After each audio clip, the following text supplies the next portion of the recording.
আসসালামু আলাইকুম সুপ্রিয় দর্শক মণ্ডলী। বাংলাদেশ পাকিস্তানকে home of cricket Mirpur Sher-e-Bangla জাতীয় ক্রিকেট স্টেডিয়ামে 104 রানের বিগ মার্জিনে পরাজিত করতে সক্ষম হয়েছে। পাকিস্তানের বিপক্ষে বাংলাদেশের মাটিতে বাংলাদেশের এটি প্রথম টেস্ট ম্যাচ জয়, একটা স্মরণীয় বরণীয় মুহূর্ত, ঐতিহাসিক মুহূর্ত বাংলাদেশের টেস্ট ক্রিকেটের ইতিহাসে। আর টেস্ট ক্রিকেট মানেই আসলে অ্যাসিড টেস্ট, অগ্নি পরীক্ষা। ক্রিকেটের সেই বনেদি সংস্করণে বাংলাদেশ আজকে জয়লাভ করতে সক্ষম হয়েছে। সুপ্রিয় দর্শক মণ্ডলী, নিন্দুকেরই বাসি আমি সবার চেয়ে ভালো, যুগজনমের বন্ধু আমার আধার ঘরের আলো। কবিতার লাইনটা শুনে একটু হতবাইকি হয়তো হয়ে যাবেন, তবে কবিতার লাইনটা বলেছি একজন ব্যাটারের জন্য, একজন ক্রিকেটারের জন্য। তিনি হলেন নাজমুল হোসেন শান্ত। নাজমুল হোসেন শান্তকে নিয়ে তার ক্যারিয়ারের প্রথম দিকে কি পরিমাণ ট্রল সমালোচনা হয়েছে, সেই নিন্দুকেরা আজকে হয়তো প্রশংসার বুলি আওড়াবেন, অর্থাৎ দ্বিধ্বনি করতালিতে রূপান্তরিত হবে। নাজমুল হোসেন শান্ত লিডিং ফ্রম দ্য ফ্রন্ট, যিনি দলকে সামনে থেকে নেতৃত্ব দিয়েছেন এবং এই টেস্টে প্রথম ইনিংসে 101 রান করেছিলেন, ক্যারিয়ারের নবম সেঞ্চুরি করেছিলেন এবং দ্বিতীয় ইনিংসে 87 রান করেছিলেন।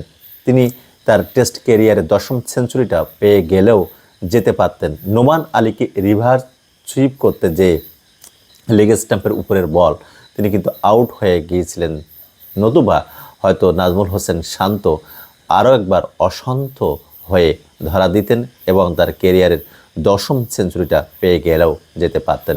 মমিনুল হক টেস্ট টেম্পারামেন্ট ধরে যিনি ব্যাটিং করতে পারেন এবং বাংলাদেশের টেস্ট ক্রিকেটের অটোমেটিক চয়েস 91 রান তিনি করেন। মিস্টার ডিপেন্ডেবল উইকেট কিপার কাম ব্যাটার, যিনি শততম টেস্ট খেলার গৌরব ইতিমধ্যে অর্জন করেছেন, তিনি 71 রান করেছিলেন।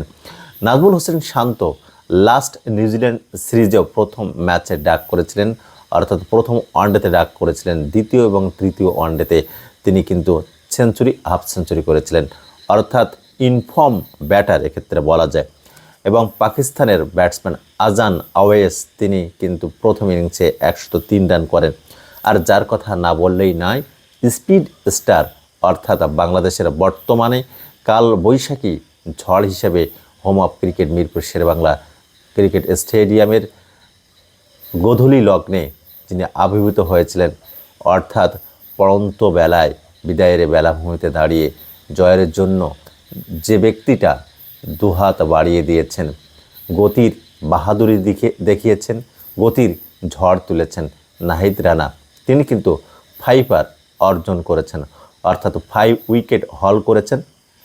পাকিস্তানের বিপক্ষে নাহিদ রানা ওয়ানডেতেও কিন্তু 5-5টি উইকেট পেয়েছেন এবং টেস্টেও 5-5টি উইকেট পেয়েছেন। এক কথায় বলা যায় তার পেস, গতি, বাউন্স, সুইং এবং আগ্রাসন 152 কিলোমিটার, 145, 46, 50 কিলোমিটার পার আওয়ার বেগে যিনি বল করতে পারেন, এনফোর্সার পেসার হিসেবে ব্যবহৃত হয়েছেন। মেহেদী হাসান মিরাজ, তিনি কিন্তু 5 উইকেট হল করেছেন। অর্থাৎ বলতে গেলে ব্যাটসম্যানদের একাগ্রতা, সমন্বয়, আত্মবিশ্বাস ছিল চোখে পড়ার মতো। অপরদিকে বোলারদের আস্থার ছাপ এবং আস্থার প্রতিদান, সেটাও কিন্তু তারা দিতে সক্ষম হয়েছে। নাজমুল হোসেন শান্তর কথা বলছিলাম। টেস্টে সর্বশেষ 21 ইনিংসে করেছেন 985 রান, এক অঙ্কের ঘরে আউট হয়েছেন মাত্র 5 বার, সেঞ্চুরি করেছেন 4টি এবং লাস্ট 6 ম্যাচের 10 ইনিংসে 532 রান করেছেন 2025 সালে। আরও একটি অবাক করার তথ্য, তিনি টেস্ট ক্যাপ্টেন্সি পাওয়ার পরে সেঞ্চুরি করেছেন 5টি এবং ক্যাপ্টেন হওয়ার পর থেকে তার অ্যাভারেজ কিন্তু 40-এরও উপরে।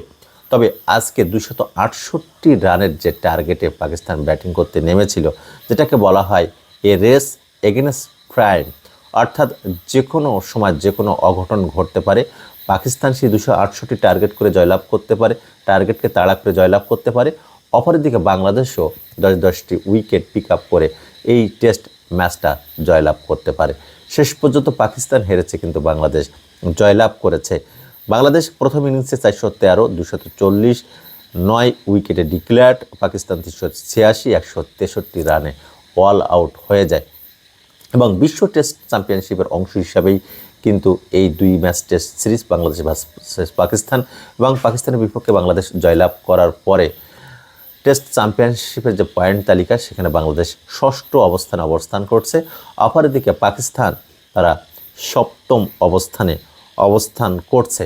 তবে বাংলাদেশ টেস্ট ক্রিকেটে আজকে যে দৃঢ় মানসিকতা তারা প্রদর্শন করেছে, জয়ের যে ক্ষুধা রয়েছে, টেম্পারামেন্ট রয়েছে, সেটি কিন্তু ভালোভাবে দেখিয়েছে।